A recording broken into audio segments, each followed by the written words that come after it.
Hey guys, welcome to Sardana's crazy combinations. ఈరోజు నేను చేయబోతున్న రెసిపీ గులాబ్ జామున్. ముందుగా మనం ఒక కప్ గులాబ్ జామున్ పౌడర్ని, ఒక గ్లాస్ గోరువెచ్చని పాలని తీసుకోవాలి. ఇప్పుడు ఒక బౌల్లోకి గులాబ్ జామున్ పౌడర్ని వేసి ఒకసారి కలుపుకొని చిటికెడు ఉప్పు వేసి మరొకసారి కలుపుకోవాలి. ఇప్పుడు గోరువెచ్చని పాలని కొద్ది కొద్దిగా యాడ్ చేస్తూ పిండిని ప్రెస్ చేస్తూ గట్టిగా కలుపుకోవాలి. నేను చూపించే విధంగా ఇలా పాలని కొద్ది కొద్దిగా యాడ్ చేస్తూ పిండి సాఫ్ట్గా అయ్యేలాగా గట్టిగా ప్రెస్ చేస్తూ కలుపుకోవాలి. ఇప్పుడు ఒక స్పూన్ నెయ్యి యాడ్ చేసుకొని మరొకసారి కలుపుకొని పక్కన పెట్టుకోవాలి.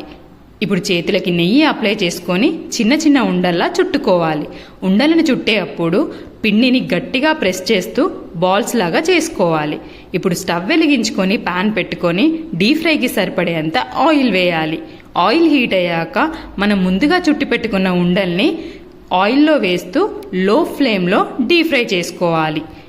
మనం హై ఫ్లేమ్లో ఫ్రై చేస్తే పైన బ్రౌన్ కలర్ వచ్చేస్తుంది, లోపల పిండి ఉడకకుండా అలాగే ఉండిపోతుంది. లో ఫ్లేమ్లో ఇలా తిప్పుతూ బ్రౌన్ కలర్ వచ్చేంత వరకు డీప్ ఫ్రై చేసుకోవాలి. ఇప్పుడు ఇలా గోల్డెన్ బ్రౌన్ కలర్ రాగానే తీసి పక్కన పెట్టుకోవాలి. ఇప్పుడు మరొక ప్యాన్ తీసుకొని ఒక గ్లాస్ వాటర్ యాడ్ చేసుకోవాలి. అందులో ఒక కప్ షుగర్ యాడ్ చేసుకొని షుగర్ కరిగే వరకు కలుపుతూ ఉండాలి.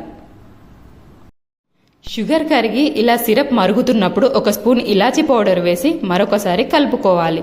నేను కలర్ కోసం కొద్దిగా కుంకుమ పువ్వును వాటర్లో కలిపి యాడ్ చేశాను. ఇది కంప్లీట్గా ఆప్షనల్, మీరు కావాలంటే యూజ్ చేయండి, లేదంటే స్కిప్ చేసేయండి. ఇప్పుడు షుగర్ సిరప్లో మనం ముందుగా డీప్ ఫ్రై చేసి పెట్టుకున్న గులాబ్ జామున్ వేసి ఒక 5 minutes మూత పెట్టుకోండి. Simple and tasty gulab jamun ready. Bye guys, thank you guys, lots of love.